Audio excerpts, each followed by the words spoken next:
الحمدللہ وکفا وسلام علی عبادہ الذین اصطفیٰ اما بعد فاعوذ باللہ من الشیطان الرجیم بسم اللہ الرحمن الرحیم ویقولون متی ھذا الوعد ان کنتم صادقین قل انما العلم عند اللہ وانما نذیر مبین رب اشرح لی صدری ویسر لی امری واحلل عقدۃ من لسانی یفقہوا قولی صدق اللہ العظیم۔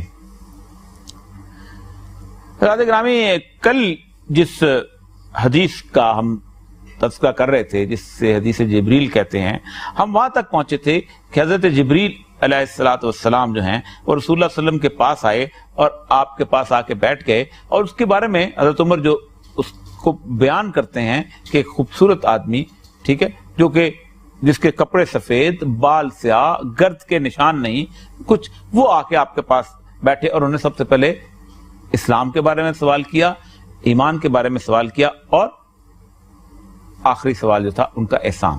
ایک سوال وہ تھا جو میں نے کل خاص طور پہ چھوڑ دیا، اور چھوڑ اس لیے دیا کہ اس سوال کا تعلق آج کے دور کے ساتھ ہے، اس سوال کا تعلق قیامت کی نشانیوں کے ساتھ ہے۔ اس سے پہلے میں نے سورہ ملک کی آیت کہی ہے، فرمایا کہ یقولون متی ھذا الوعد ان کنتم صادقین، وہ جو لوگ کہتے ہیں کہ کب آئے گی وہ گھڑی، بتاتے کیوں نہیں ہو اگر تم سچے ہو۔ قل انما العلم عند اللہ، اے نبی ان سے کہہ دو کہ اس کا علم صرف اللہ کو ہے، وہ کب آئے گی گھڑی۔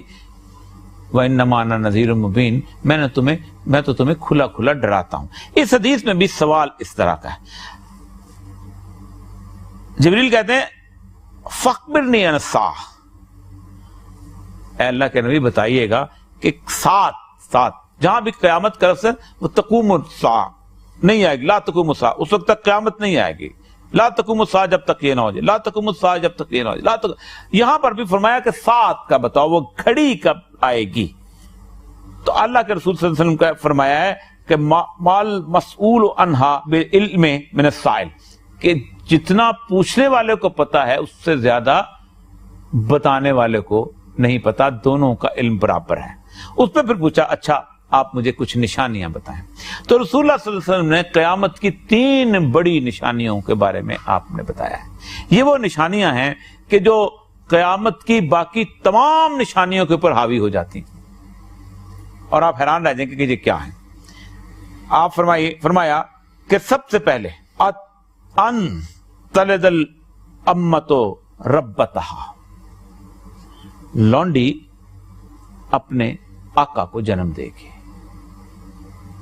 سروگیٹ مدر آپ نے دیکھا آج کل کہ آپ ایک عورت کو ہائر کرتے ہیں، ہائر کر کے آپ اس کو کہتے ہیں کہ تم ہمارے لیے ایک بچہ پیدا کرو، اور بچہ پیدا کرنے کے بعد وہ جو ہے وہ آپ اس کو پالتے ہیں، اور وہ لونڈی چلے جاتی ہے، وہ آقا ہوتی ہے اس کے ساتھ۔ لیکن اگلی جو تفسیر ہے آپ نے فرمایا کہ تم دیکھو گے، ٹھیک، کہ پاؤں اور جسم سے ننگے فقیر اور بکریوں کے چروانے والے اونچی اونچی عمارتیں بنانے میں یتطاولون، ایک دوسرے سے مقابلہ کرنے لگیں گے، یتطاولون فی البنیان، ایک دوسرے سے مقابلہ کرنے لگیں گے۔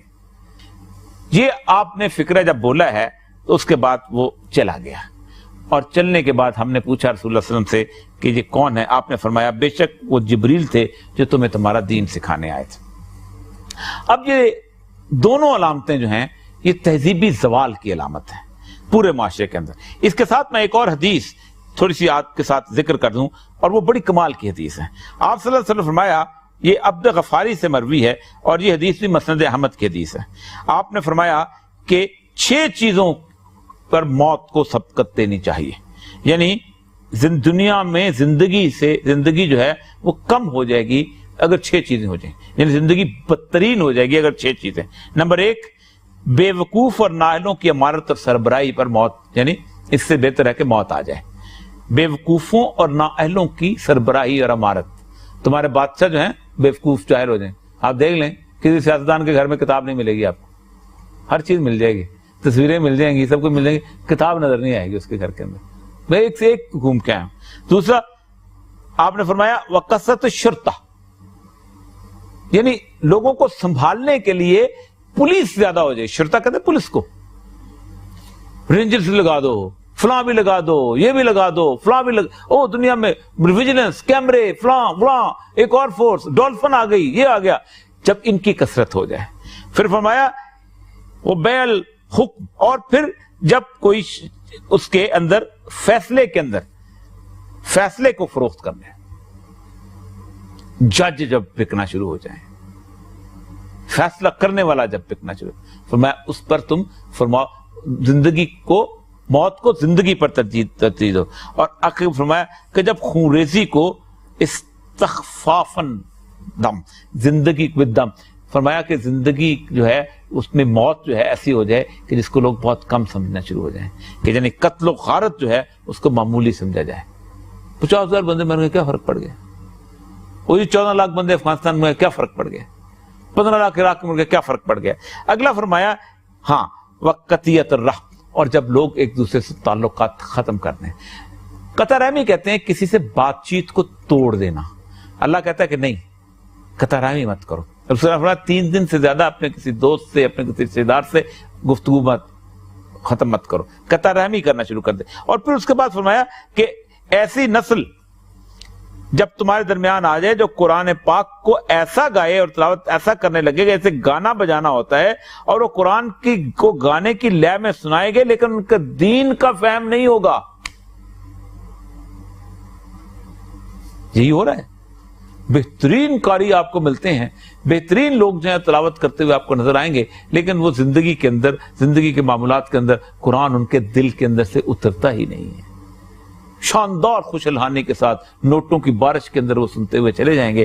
فرمایا ان 5-6 چیزوں سے پہلے یہ سوچو کہ کاش تمہیں موت آ گئی ہوتی. یہ وہ قیامت کی نشانیاں ہیں کہ جس دور کے اندر ہم آج اس فتن کے دور کے اندر سے گزر رہے ہیں. اس دور کے اندر فرمایا کہ فتن کے دور سے وہی بچے گا کوئی جو فتن کو بہتر طور پہ جانتا ہوگا. تو ہمیں صرف اس وقت ایک ہی دعا کرنی چاہیے جو رسول اکرم صلی اللہ علیہ وسلم جو ہیں ہمیشہ اپنی دعائے معصورہ یعنی عطایات میں بیٹھ کے کرتے تھے کہ اللہم انی اعوذ بک من فتنۃ المسیح الدجال، اے اللہ تعالیٰ مجھے دجال کے فتنے سے محفوظ کر، مجھے پناہ دے، کیونکہ ہم اس فتنے کے دور میں آ چکے ہیں. وآخر دعوانا الحمدللہ رب العالمین.